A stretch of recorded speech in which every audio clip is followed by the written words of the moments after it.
Buenos días, mis hermanos.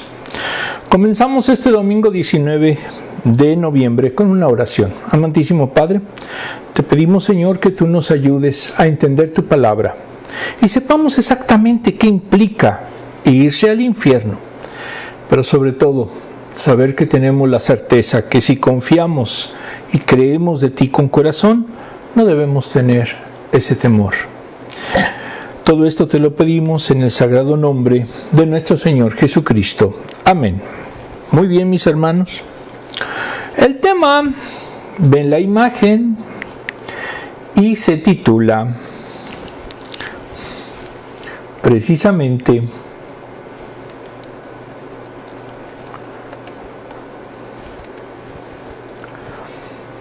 ¿realmente existe el infierno? Es una pregunta retórica y que para muchos en su momento no saben exactamente qué pasa. Muy bien, vamos a iniciar.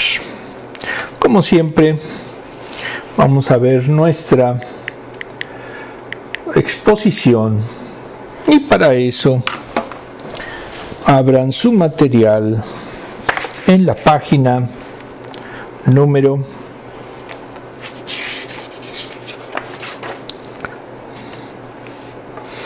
'Esta es la versión en español, quiero aclarar. A veces la versión en inglesa me gusta más, les soy sincero. La 107. Dice la idea central: el castigo eterno espera a quienes no siguen a Cristo. Aplicación para la vida. En las leyes penales se establecen las sentencias para los que cometen delitos desobedeciendo las leyes existentes.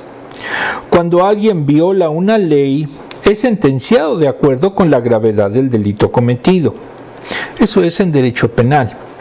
Eso se hace para advertirles a los violadores que existe un castigo y que eviten volver a cometerlo, y se les castigue.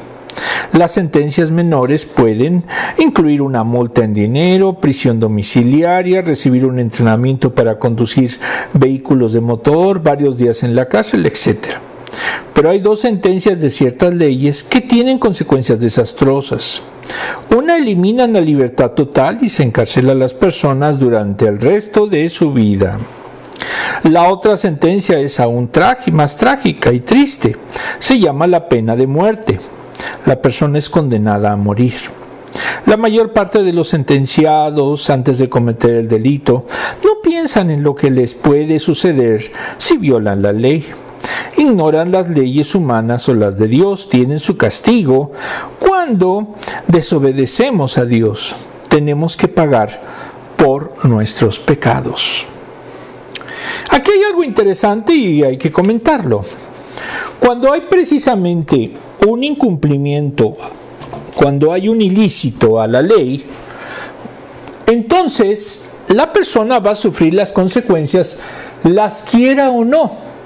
No le van a preguntar, quítense esa idea, sino que básicamente será condenado, quiéralo o no. Entonces, esas consecuencias, como aquí lo vimos, pueden incluir cárcel, pueden incluir multa, etcétera, amonestación.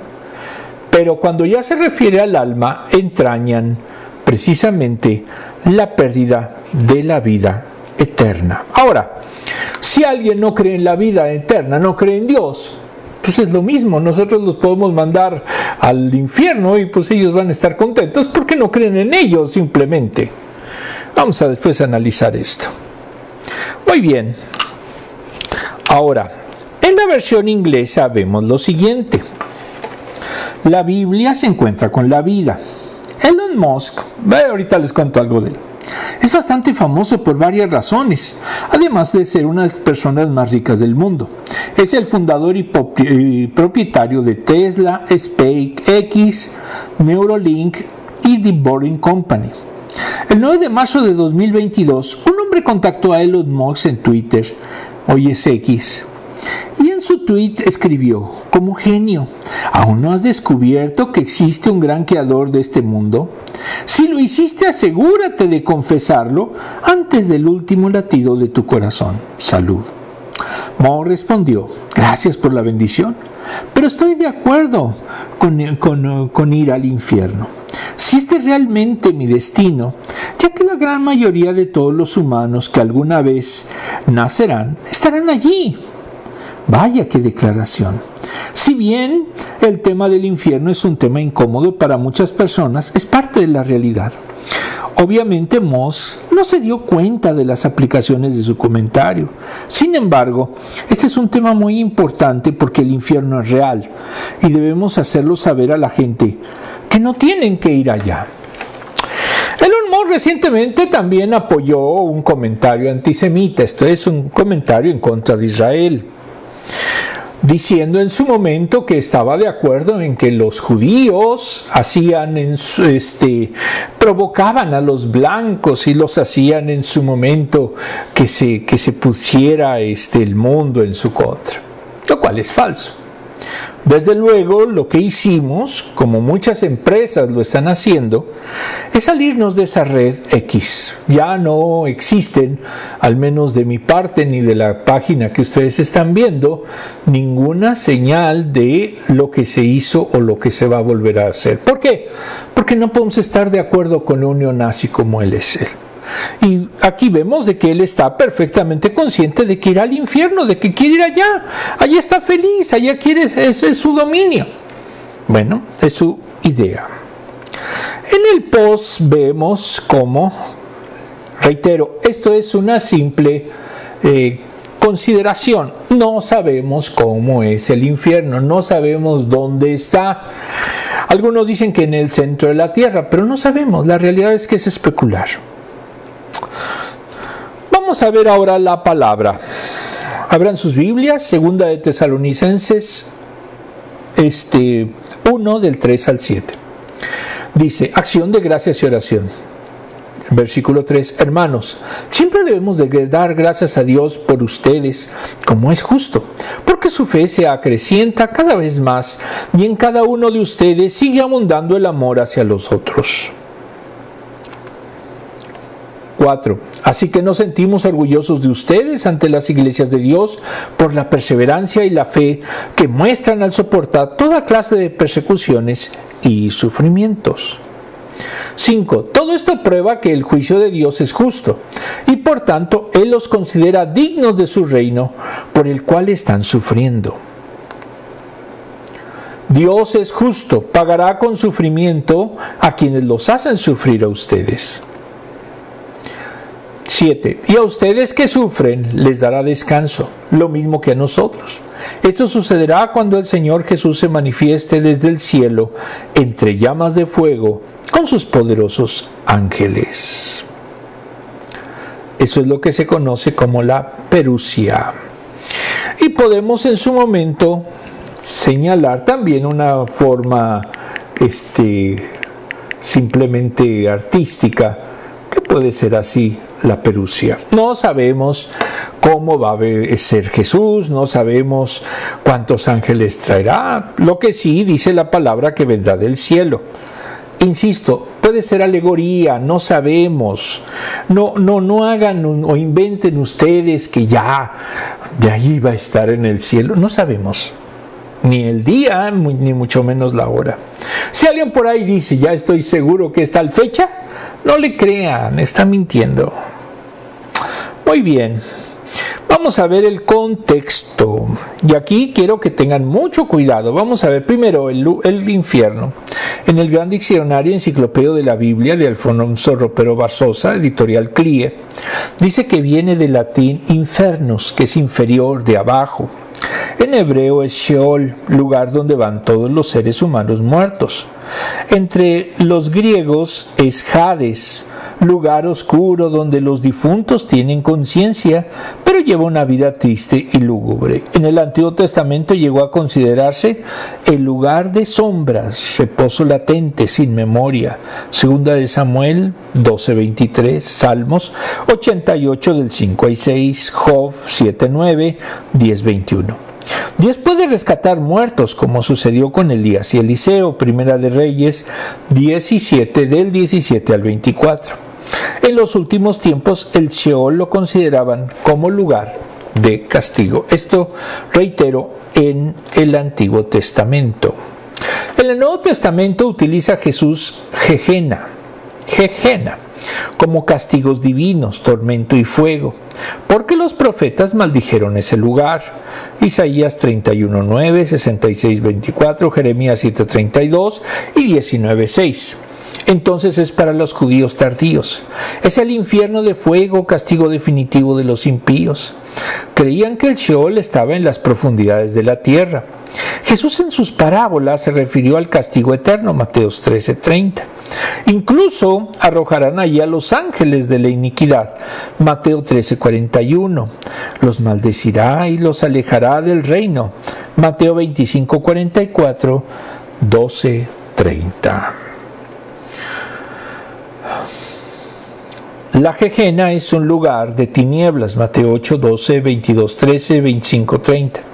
Es donde se excluye la luz de Dios, donde está el llanto y rechinar de dientes. Es la desesperación para la salvación rechazada. Pablo dijo que los que rechazaron a Cristo encontrarán perdición. Serán excluidos de la presencia y de la gloria de su poder. Segunda de Tesalonicenses 1:9. Son las consecuencias por ignorar a Dios, Romanos 1:28. En Apocalipsis será el lugar de fuego y azufre, 11:7, 14:10 a 11. Será el castigo a la bestia y sus seguidores, Apocalipsis 20:30. Será la muerte segunda, 20:6. Reitero, no sabemos ni dónde, ni qué es el infierno, ni cómo es. En el Diccionario Teológico Ilustrado de Francisco de la Cueva, editorial CLIA, adiciona que es el futuro lugar del castigo de los condenados. No aparece en el hebreo del Antiguo Testamento. Tiene el nombre en el Nuevo de Gehenna. Aparece 12 veces, excepto en Santiago 3:6, que es más bien metafórico. Se consideran los siguientes puntos. Primero, preparado para el diablo y sus ángeles, Mateo 25:4.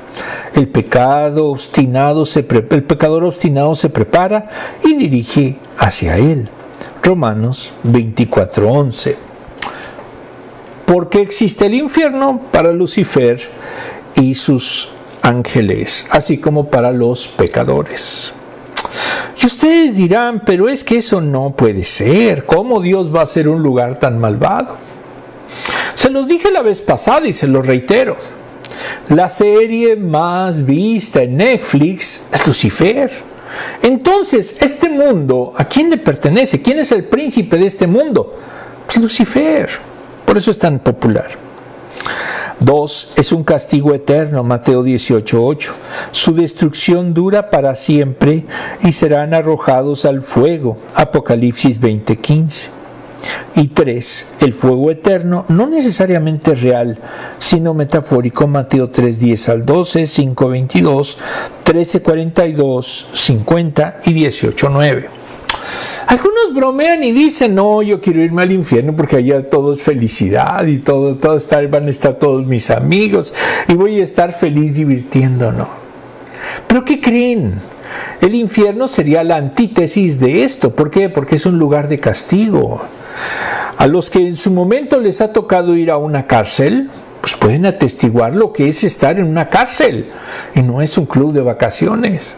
Lo mismo va a ser el infierno. No sabemos dónde, ni cómo, ni qué tendrá. Pero lo que sí sabemos es que es un lugar de castigo. Grábenselo, por favor. 2. Segundo punto, justicia de Dios. En el libro Ética Cristiana del afamado Wayne Grudem, muy interesante, acaba de salir, por cierto, editorial Monksgo, nos dice que Dios es celoso y no quiere que sus criaturas lo representen inadecuadamente, ni física ni mentalmente. No lo conocemos. Entonces, aquellos que hacen las figuritas y que, este es Dios, están equivocados, porque no sabemos cómo es. Ni siquiera sabemos cómo era Jesús. Entonces, por favor, ese es negocio. Ya que con esto lo deshonran. Entonces debemos de pensar que Él de manera correcta no quiere ser deshonrado en ninguna época. Dios castiga a los pecadores y a veces a las personas que los rodean.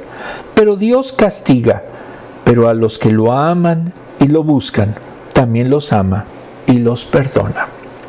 El hecho que sus padres sean pecadores no significa que ustedes lo vayan a hacer. Tienen tendencia, como todo ser humano, pero pueden arrepentirse y buscar el rostro de Dios. De acuerdo, un pequeño comentario sobre Segunda de Tesalonicenses. En el libro 1 y 2 de Tesalonicenses de Samuel Pérez Millós, editorial CRIE, dicen que es importante por los temas escatológicos que abarca. La segunda venida del Señor es de formación para los cristianos. Se hizo alrededor del año 51, otros dicen que 52. Algunos piensan incluso que fue antes de la primera epístola, con meses de diferencia. Teológicamente busca alentar y aclarar algunos puntos de vista doctrinales a los creyentes. Algunos dicen que se hizo en Éfeso. El Padre es el Padre personal de cada uno. Escogió a los santos, 2.13. La iglesia debe sustentarse en Cristo, 1.7, 2.1. Y derrotará al sistema con su venida, 2.8. Su idioma se hizo en griego. Versículo 3. En el libro citado de Pérez Millós, Pablo, Timoteo y Silvano oraban por esta iglesia constantemente, agradecían a Dios por ellos, intercedían por todos, iban creciendo en la fe, actuaban conforme a ella. Es un asunto vivencial, no mental. Es buscar que Cristo se manifieste en la vida del creyente por la acción del Espíritu Santo. Por eso había un incremento de las virtudes cristianas. Había también amor fraterno y esto reflejaba una sujeción al Espíritu Santo.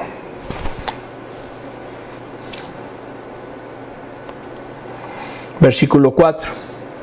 Había crecido la paciencia que se fortalece y solidifica en medio de las dificultades. El apóstol se enorgullece de ellos, poniéndolos como ejemplo de amor, firmeza y paciencia.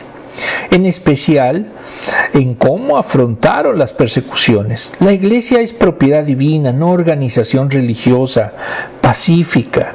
Paciencia se identifica como ánimo largo, no es solo aguantar, sino haciéndolo positivamente a la luz de la vida del Señor, que nos dio ejemplo de cómo seguir el ministerio en persecución. Ahora, persecución es la acción de los enemigos del cristianismo. Al perseguir se llama bienaventurado, al perseguido se le llama bienaventurado. Aflicción es tribulación, presión, opresión, apretar, afligir. Son consecuencia de ser cristiano. Soportar significa llevar o sostener sobre sí una carga, Juan 16:33. Es concomitante con ser creyente. Es una concesión de la gracia, Filipenses 1:29. ¿Quiénes serán entonces los mejores creyentes? Los que tengan paciencia, los que tengan conciencia y, sobre todo, mucha fe. Versículo 5. Los tesalonicenses son la señal cierta. El justo juicio tiene los siguientes sentidos. Primero, para Juan Leal, si hay justos perseguidos y perseguidores indemnes, esto es sin excusa, significa que va a existir un justo juicio, que es la acción remuneradora de Dios a favor de los buenos y en contra de los malos, pública y solemne en el día de la revelación de Jesús. Versículo 7. 2. Para Morris es parte de su justo juicio usar las tribulaciones para llevar a su pueblo a la perfección. Dios, mediante la prueba, lleva a los suyos a la perfección. Santiago 1, del 3 al 4. Al no ser como el mundo, sufrimos tribulaciones. Juan 15, 19. Si usted sufre problemas, si usted sufre persecuciones, etcétera, entonces significa que va por buen camino, porque eso es lo que le pasa a los cristianos. Versículo 6. Serán castigados los que persiguen injustamente a los creyentes. Serán atribulados quienes atribulan. Es la retribución justa para los hombres que así se comportan. La ley de la siega y la siembra se cumplirá. Dios no puede ser burlado, es decir, no escapará del castigo quien se mofa de él o hace un acto impío, como perseguir a los cristianos. Sembraron viento y torbellino segarán, Oseas 8:7. El que siembra iniquidad es lo que cosechará, Proverbios 22:8. Entonces todo lo que siembren, tarde o temprano recogerán. 7. Los afligidos tendrán reposo cuando el Señor se manifieste, se revele, es decir, cuando se encuentren con Jesús. Los perseguidos encontrarán reposo porque ya toda tribulación cesa inmediatamente. Será cuando Jesús descienda del cielo. Primera de Tesalonicenses 1:10, 2:19, 3:13, lo que se conoce como la parusia. Quien fue recibido en el cielo vendrá del cielo, Hechos 1:11. Vendrá como el glorioso juez que establecerá su reino por 1000 años, así dice la palabra, y juzgará a los impíos, como le pasó a Pablo en camino a Damasco, Hechos 9, del 4 al 5. Ahí tuvo una teofanía en donde vio a Jesús y él le dio la misión de predicar el Evangelio. En la Biblia de estudio, palabra clave, editorial Patmos, de varios autores, tomamos la palabra juicio, que es la número 2920, que corresponde al griego crisis, decisión, subjetivo o objetivo, pro o en contra, por extensión tribunal y por implicación justicia, especialmente respecto de la ley divina. Juicio, condenación, significa 1. Opinión formada o expresada. El juez se hace una opinión en base a las pruebas que analiza y decide, da un fallo. Yo fui juez 20 años, por eso lo sé. 2. En sentido judicial es referente al juicio final o día del juicio, es la sentencia pronunciada. ¿Quién la pronuncia? El supremo juez, que va a ser Cristo. 3. Correcto, justicia, equidad. Mateo 23:23, Lucas 11:42. Y como referencia a la ley divina, Mateo 12, del 18 al 20. Aquí vamos a hacer una pequeña reflexión. Justicia en latín es constant et perpetuas voluntas iusum quoequi tribuendi. Esto significa es la perfecta y justa voluntad de dar a cada quien según su propio derecho, según lo que le corresponda, de acuerdo al derecho de su ciudad. Ahora, esta definición de latín, si la aplicamos teológicamente, la justicia divina entonces será que dé a cada uno lo que se merece. A los que en su momento son, se les dará la vida eterna y estarán con Dios en la gloria. A los que no, ellos mismos quisieron irse a la Gehenna, en este caso al infierno. Entonces, la justicia de Dios da a cada uno lo que se merece. No es subjetiva. El juez humano es subjetivo. ¿Por qué? Porque va en su momento a condenar de acuerdo a lo que es su sentir y las pruebas del juicio. Pero a veces más es su sentir que las pruebas. En cambio, Dios es justo. ¿Por qué? Porque hay un libro de la vida, hay un registro en donde nos dice exactamente nosotros qué hicimos y por qué y de qué somos culpables. Desglose. Nuestra fe y amor deben estar creciendo.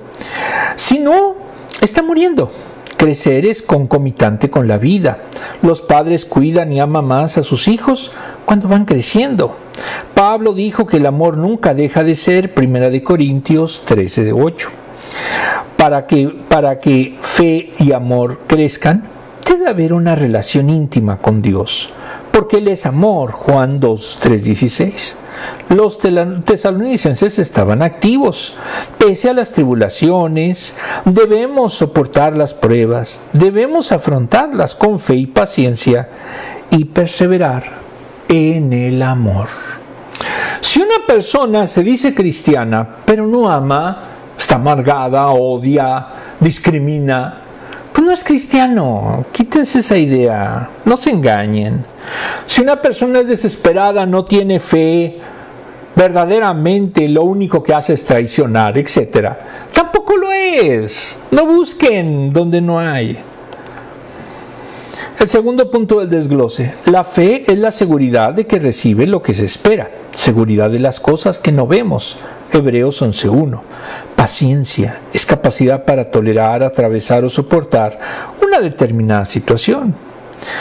Santiago dijo que la prueba de vuestra fe produce paciencia. Si Dios es amor, lo necesitamos en la prueba. Practiquemos estos tres elementos para poder afrontar la prueba. El juicio de Dios es para justos e injustos. Juicio es una facultad del alma que permite distinguir entre el bien y el mal. La muerte decide, pero si está corrompida por el pecado, la decisión no será la correcta. Necesitamos limpiar nuestra mente. Y para esto Dios nos dice, primero, que hagamos el bien. No debemos imitar lo malo. Cuando alguien hace lo malo, roba, defrauda, etc., es malvado, no es bueno, fue de mentiritas, no es cierto. 2. Permitir que nos transforme en personas nuevas. Y esto a veces no sucede. Cuando no hay una diferencia entre el convertido y el mundano, simple y llanamente no hay conversión. Es un engaño. 3. Conocer la voluntad de Dios, que es buena, agradable y perfecta. Romanos 12:2. Vamos a ver las preguntas.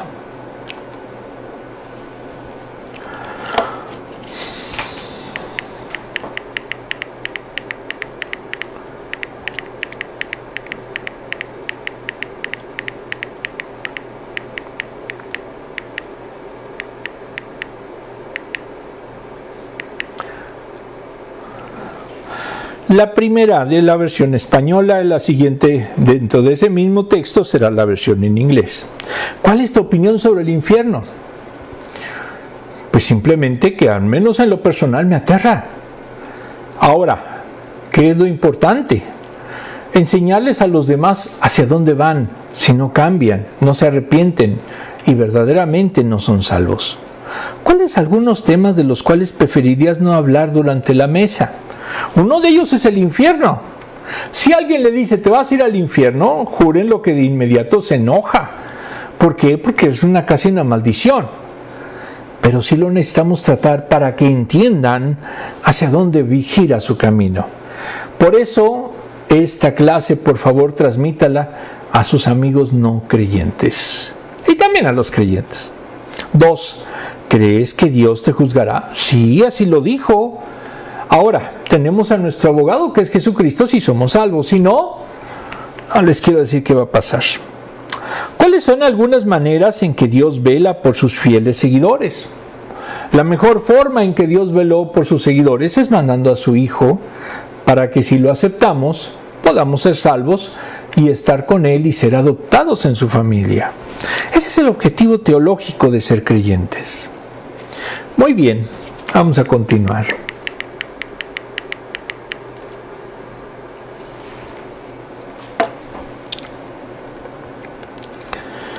Según de Tesalonicenses del 8 al 10. 8. Para castigar a los que no conocen a Dios ni obedecen al Evangelio de nuestro Señor Jesús. Para eso está el infierno.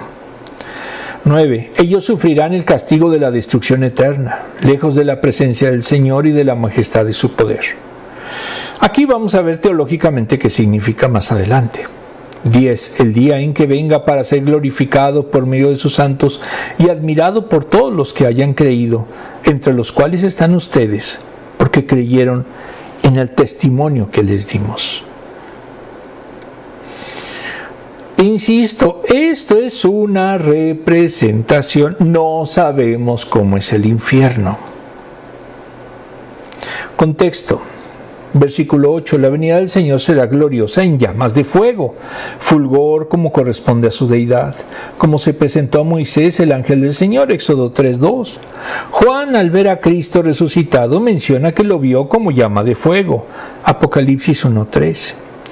Él actuará judicialmente contra los impíos, en primer lugar a quienes no han conocido a Dios, conocimiento vivencial, que se alcanza con la fe, no intelectual. No se trata de conocer intelectualmente al Señor. Para eso cualquiera lo puede hacer. Y puede hacer que si es buen investigador, nos deje asombrados, ¿cómo sabe? Pero lo importante es vivirlo, que lo que esté predicando verdaderamente sea lo que Él está haciendo en su vida. Si no es así, señores, no hay conversión. El actuar dice, también juzgará a quienes no obedecieron el Evangelio, endurecidos ante el mensaje de salvación, Romanos 10:16, lo que entraña que se arrepientan y sigan a Jesús. Cuando verdaderamente conocen el Evangelio, se deben de arrepentir y seguir a Jesús. Si no lo conocen y no quieren estar realmente con Él, pues entonces no podrán ser salvos. Y si no son salvos, ya dijimos a dónde irán. Versículo 9. El castigo será una pena, lo que corresponde al pecador, que es la muerte, Romanos 6:23. Primeramente la espiritual, luego corporal y finalmente la segunda, Apocalipsis 20:14. Porque solo con la unión vital con Jesús se recibe la vida eterna y creer en Él, Juan 3:36. Los incrédulos verán destrucción y dolor, un tiempo de ira divina, de angustia y dolor, indignación, castigo, tinieblas. Será una eterna perdición. Estarán separados eternamente de Dios. Entonces las decisiones temporales del hombre producen resultados sempiternos, eternos, para que me entiendan. Versículo 10. Los creyentes llevaremos la imagen del Hijo, para lo cual hemos sido creados, Romanos 8:29, 1 de Juan 3:2. Serán como vasos donde derramará su gloria, que será comunicada a todos los santos. Será admirado en su venida en todos los que creyeron. Cristo es glorificado en los cristianos y los cristianos se glorifican en Él. El respeto, veneración, colmará a todos los creyentes. La frase final se refiere a los tesalonicenses, apóstoles y creyentes estarán siempre, por siempre con el Señor. Esa es nuestra esperanza escatológica. En la Biblia de estudio de palabra clave, analicemos la palabra glorificado, que es la número 1740 del griego endoxagnoso, glorificar, glorioso. Solo es utilizada en el versículo 10 de 2 de Tesalonicenses 1. De ekdosos, que es en gloria, espléndido, noble, honorable, precioso. Desglose. Retribución a los que no conocen y no obedecen a Dios. Retribución significa el pago, estímulo, dispendio, reembolso o gratificación que una persona recibe por una determinada tarea o acción. Es cuando obedece las leyes, mandamientos y principios que Dios estableció. Le dijo a Adán que si comía del fruto prohibido, moriría. Desobedeció y entonces la muerte entró. Romanos 6:23. Algunos teólogos incluso hablan de que lo que sería nuestro paraíso es simplemente volver al jardín del Edén que Adán desperdició. La paga será la condenación eterna. En una palabra, el infierno. Retribución de eterna perdición en el infierno. Es un lugar oscuro, ardiente, de eterno tormento para los pecadores que rechazan a Dios. No sabemos cómo sea, insisto, pero no es un lugar agradable. Viene de Ginón, que es el valle de Tophet, era un barranco en las afueras de Jerusalén. Allí Acaz adoró al fuego y sacrificó a niños pequeños quemándolos, como lo hizo Manases. Ese era uno de los cultos a Moloch. Segunda de Crónicas 28:3 y 33:6. Entonces esos reyes de Israel de repente. Entonces Jejena es el valle de Ginón. Josías lo declaró inmundo, Segunda de Reyes 23:10. Allí se quemó la basura de Jerusalén y allí se quemaban los gusanos, Isaías 66:24. Allí será donde serán torturadas las almas de los malvados. Es el lugar del castigo. Ahora, no sabemos si esté ubicado ahí, no sabemos cómo sea, por favor. Pero la Biblia dice que existe, y yo creo que existe. Retribución por hacer el bien y dar gloria a Dios. Pablo profetizó un gran día donde se logrará la victoria final. Será castigo para los perseguidores y gozo para los perseguidos. Será el Señor glorificado por sus santos y todos los que hayan creído en Él. Lo adorarán y será un día glorioso de celebración. ¿Cuándo será? No lo sabemos. No se dejen engañar por esos merolicos que les dicen que va a ser tal día, que sus cálculos ya mero, pero siempre no. Y han sido fraudes. Eso sí, piden en su momento dinero para que se pueda realizar la profecía, más bien para ellos. ¿Quiénes irán al infierno? Lo dice bien claro, los que no crean en Jesús como su Salvador, los que no crean en Él, y los malvados. ¿Cuál es tu reacción inicial ante la pena de la destrucción eterna? Pues de miedo, porque yo no quiero ir ahí. Entonces, ¿cómo debo de evitarlo? Pues siendo verdaderamente salvo. Muy bien, vamos a ver los últimos versículos 11 y 12 de Segunda de Tesalonicenses 1. El 11. Por eso oramos constantemente por ustedes, para que nuestro Dios los considere dignos del llamamiento que les ha hecho. Por su poder perfeccione toda disposición al bien y toda obra que realicen por la fe. 12. Oramos así, de modo que el nombre de nuestro Señor Jesús sea glorificado por medio de ustedes y ustedes por Él, conforme a la gracia de nuestro Dios y del Señor Jesucristo, alternativo Dios y Señor Jesucristo.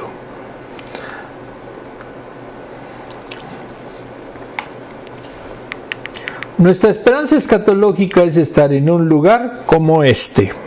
Ojalá y lo logremos. Versículo 11. Los versículos 11 y 12, el autor, Pérez Millós, los llama el resultado de la tribulación. En el 11 refleja la oración de intercesión a favor de los tesalonicenses. Toda acción en la esfera de la fe depende de la acción divina. No es un esfuerzo humano, aclárenlo. Su destino es glorificar al Señor y ser glorificado en Él. Las peticiones son, primero, Dios los considere dignos de su llamamiento, de su salvación, paciencia para soportar la tribulación. Esa es una característica del cristiano, es lo que se llama también mansedumbre. 2. Vocación. Es la consecuencia y vida propia de la vida de la elección. Si alguien tiene vocación, ha decidido seguir un ministerio, pues lo tiene que seguir. Pero cuando no tiene la capacidad para ese ministerio, cuando es impaciente, etcétera, etcétera, pues que no lo siga. 3. Las obras de fe y los deseos de bondad sean posibles por la voluntad de Dios. No es que nosotros, si lo queremos, lo vamos a lograr, como dicen los libros de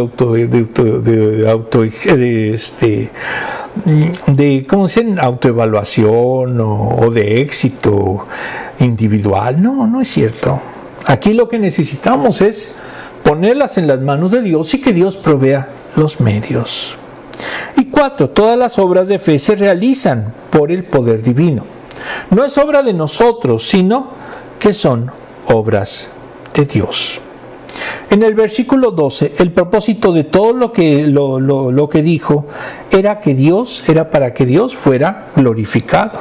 Se alude, de acuerdo a la cultura semita, de quien es el nombre, es decir, Jesucristo debe ser glorificado en la vida santa de los creyentes. Los que viven de acuerdo a su vocación de llamamiento celestial. La alabanza no puede separarse del testimonio de vida del creyente. Ese testimonio se expresa con acciones, no con palabras. En alguna de las iglesias a las que fui maestro de escuela dominical, una familia de hecho se retiró porque el hijo no estaba en buenos pasos y quería estar en la batería de la adoración. Pero ¿qué pasa? Si no estaba en buenos pasos, ¿qué sucedía? Pues lógicamente no podía adorar a Dios. Y eso grábenselo. Si ustedes no tienen el testimonio adecuado, no van a ser dignos de estar adorando a Dios. Muy bien. Dice, no con palabras, porque son evidencias visibles de la fe verdadera, instrumento de justificación. Ruegas para que el nombre de Jesucristo sea glorificado por la conducta y testimonio de sus hijos. Por eso debe haber comunión, que es el resultado de la reunión entre el creyente y Dios. Reunirse en la iglesia debe ser para edificación, con gozo en todo tiempo, porque aún en tribulaciones tiene todas las herramientas de la gracia y poder de Dios. Versículo 11. También debe alejarse de los impíos. Si usted tiene en su momento a muchos impíos a su lado, le tengo una mala noticia. No va por buen camino. ¿Por qué? Pues simplemente, y hay un lema que así lo dice, el que anda con lobos a aullar se enseña. En la Biblia de estudio palabra clave vemos la palabra obra, la 2041, del griego ergón, trabajar, laborar, como esfuerzo o ocupación. Por implicación, acto, obra, acción, hacer, hecho, el resultado objeto de la actividad o trabajo. Desglose. Orar y tener poder para hacer el bien. Para orar y tener poder para hacer el bien necesitamos primero orar, conversar con Dios. Lo hacemos al escuchar y leer su palabra. Hay que hablar y escuchar, saber cuándo la respuesta es mejor para nosotros. Actúa en su tiempo, no en el nuestro. Juan 16:24. Y 2. Poder. El poder de Dios se tiene porque está el Espíritu Santo en nosotros, en nuestra mente y corazón. Y ese es uno de los sellos del verdadero creyente y salvo. Es lo que puede destruir lo malo o innecesario. Es controlado por el mismo Espíritu. Si no tenemos el Espíritu, pues no podemos ser salvos. Honrar a Dios y ser honrados. Orar busca honrar el nombre de Jesús, glorificar su nombre, es exaltar a la persona. Debemos ponerlo en práctica, ser hacedores de su palabra, día tras día. Nuestras acciones deben ver a Cristo porque debemos ser reflejo de Él. Es preguntarse si como vivimos agradamos a Dios o no. ¿Tenemos ira en vez de amor? ¿O mentimos en lugar de decir la verdad? Necesitamos dejar a Dios que nos controle, que hagamos lo que le agrada a Él y no a nosotros. 1 Tesalonicenses 4:1. Vamos a ver las últimas preguntas.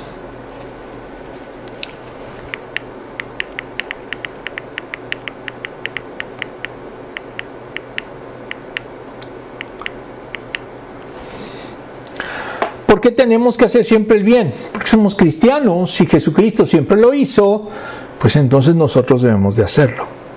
¿Cómo influye la realidad del infierno en nuestro caminar cristiano? La realidad es que si somos realmente cristianos y salvos, no nos debe de preocupar mucho. ¿Por qué? Porque nuestro futuro escatológico es estar en el cielo siempre con Jesucristo como sus hijos. ¿Estás listo para hacer el bien? De hecho, es lo que hay que buscar hacer. Cuando se es verdadero creyente, se busca dar, se busca apoyar, se busca en su momento ser facilitador. A las iglesias a las que siempre he ido les digo, yo soy facilitador. Si quieren que les ayude, les ayudo. Si no, no hay problema. Hay muchas iglesias que sí quieren que les ayude. ¿Cuándo has visto a alguien vivir en deseo constante de hacer el bien y glorificar a Dios?